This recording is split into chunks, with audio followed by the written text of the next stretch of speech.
If you have CKD, here is your new favorite dinner option.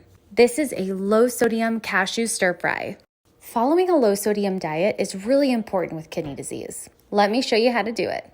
For your ingredients, you're going to need brown rice, cashews, mixed vegetables, coconut aminos, and an oil spray. Frozen mixed vegetables are a great way to add extra fiber, vitamins, and minerals. Just make sure the only ingredients are the vegetables themselves. For your brown rice, you can use frozen or microwavable rice, or make it from scratch too.